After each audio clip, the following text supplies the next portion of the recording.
Hello guys! Welcome. So tingnan natin kung kanino namang energy to. So be open-minded po, hindi po halos lahat makaresonate. Thank you nga po pala sa mga nagsusubscribe, sa mga bumabalik. Maraming pong salamat. Give me the message for collective. Kaninong energy to? Give me the message for collective. Kaninong energy to?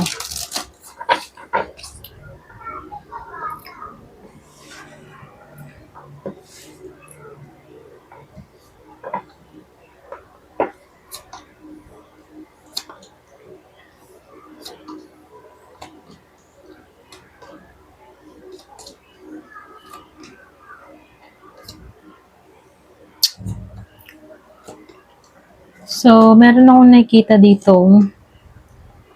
Virgo, Capricorn, Taurus, Scorpio, Cancer, and Pisces, Aries, Leo, Sagittarius, Gemini, Aquarius, and Libra.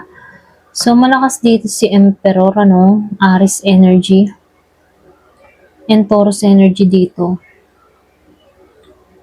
Leo energy dito. Malakas yung fire sign. Pero ganun pa man, energy yung binabasa natin dito. Okay, so, comment ka below, kung pakaramdam mo, ganito yung energy mo. Okay? Ayan, start na tayo. So, dito, lumabas agad itong si Knight of Pentacles at itong si Tower. Yung ba sa inyo, pwedeng meron kang kadiling dito na yung tipo na mabagal to pero sigurado.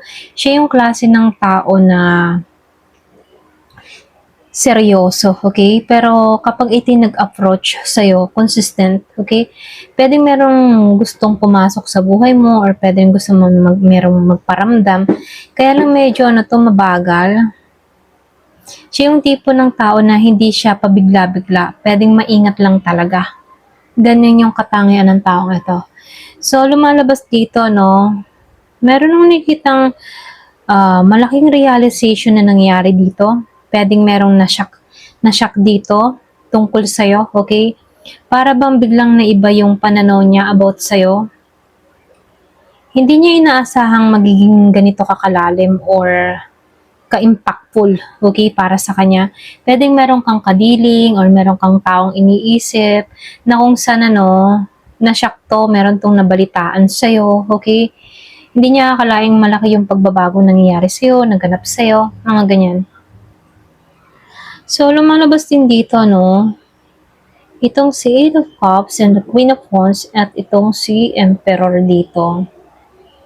Meron ditong taong hindi makaalis or hindi maka-moving on. Kahit ba gusto niyang lumayo, bumabalik pa rin yung isip niya at damdamin niya dun sa tao, okay? Kaya lang dito, nakikitaan ko dito, minsan, meron ditong taong nahihirapan na basahin ka, okay? Para ba siyang nai-intimidate sa'yo, or nai-intimidate siya sa'yo kasi hindi niya mabasa yung mood mo, para bang may tinatago siyang side na hindi niya ma-figure out kung anong meron sa'yo, okay? Para bang meron ditong taong binabasa ka pero hindi niya mabasa kung ano yung nasa sa isip mo, okay? Kaya lang dito, lumabas si Emperor dito. Yung iba sa inyo, meron ditong tao na gustong i-control yung sitwasyon. May desire siya na maging stable yung connection, Lumalabas dito, ito yung tipo ng tao na may authority, okay? Lalo na pagdating sa'yo. Ito lang nakikita ko. So, kung meron kang kadiling na Aries, ganito yung katangian niya, gusto niyang makontrol yung sarili niya pagdating sa'yo, okay? Nakikitaan ko dito, andun yung desire niya sa pagiging stable pagdating sa'yo, Kaya lang dito lumabas si Death Reverse, Page of Swords Reverse, at itong si Three of Wands. So dito,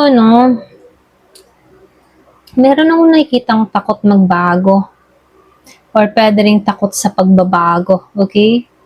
Dapat niyang dapat niyang ma-let go yon, yung takot na nararamdaman nito. Kung meron siyang bad experience sa past niya, no, kailangan tanggalin ng taong ito. Okay? Pwedeng ikaw, kung meron kang yung mga tipong, kung ikaw yung tipo ng tao na takot ka sa pagbabago or takot kang mag-let go, ganyan, no?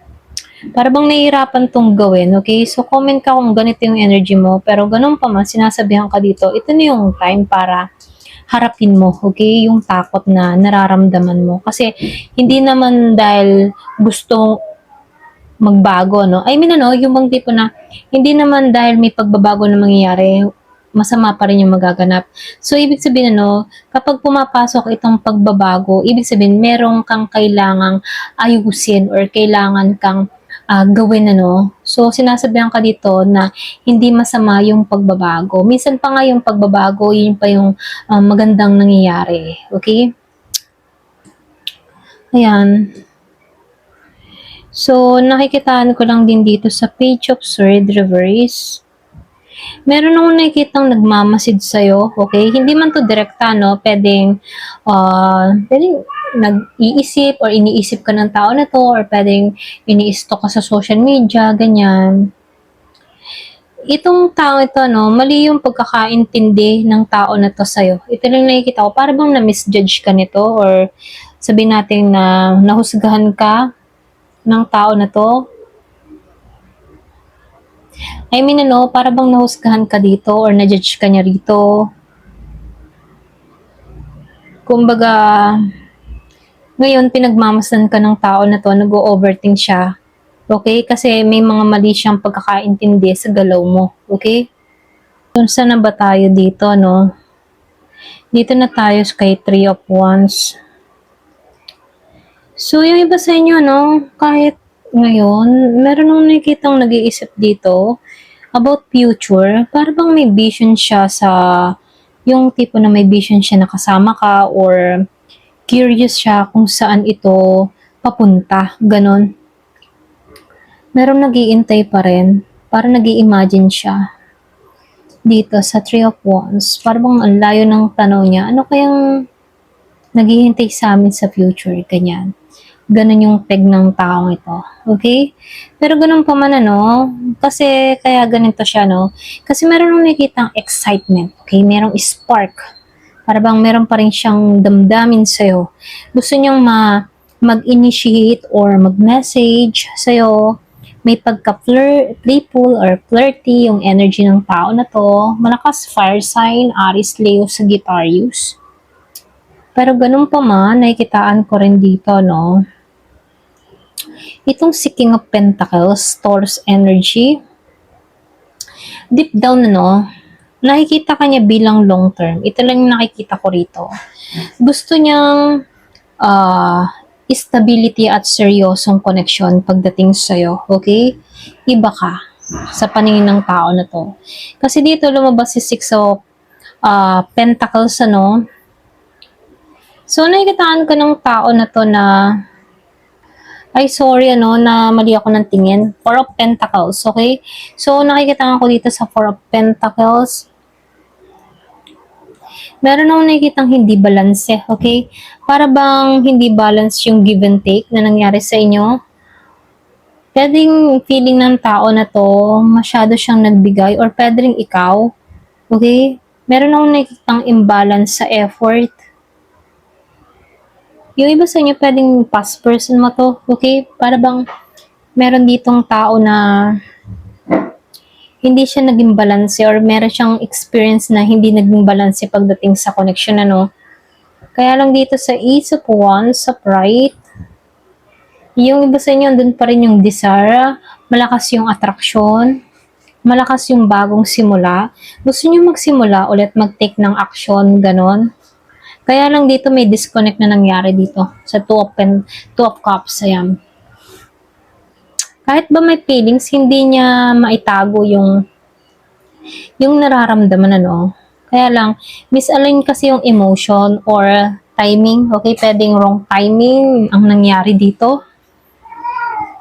So, nakikitaan ko dito, no, hindi niya ma-explain kasi halo-halo yung epekto mo sa kanya. Ito lang nakikita ko. Andun yung attraction, attachment, on pumasok din yung confusion. Malakas mayroong kang past person na ganito. Kumbaga, takot sa pagbabago. Pero, hindi ka niya kasi makontrol ngayon. Pero, nararamdaman ka niya. May imbalance sa connection ninyo, no? Kaya dito, naguguluhan siya. Para bang gusto niya na maging okay na ang lahat, ano? Pero, hindi niya alam kung paano panghawakan yung sitwasyon, okay? Ayun, ito na yung nakikita ko dito. Kumbaga, itong tao na to, andun pa rin yung takot eh. Kumbaga dito, no, meron siyang takot. Para bang takot siya sa pagbabago. Bakit ba natatakot sa pagbabago, no? Lumalabas dito, takot sa pagbabago eh. Hindi niya makontrol yung nararamdaman niya. Kasi, pwedeng naging imbalance yung connection niyo before, okay? Lumalabas dito, past person ha, ito lang yung nakikita ko, naguguluhan, ganyan.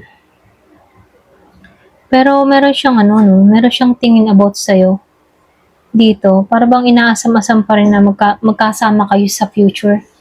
Para bang nag-imagine or humihiling, nagmamanifest. Ganun lang yung atake ng taong ito. Okay? Ayan, hanggang dito na lamang po. Thank you for watching. Love and peace.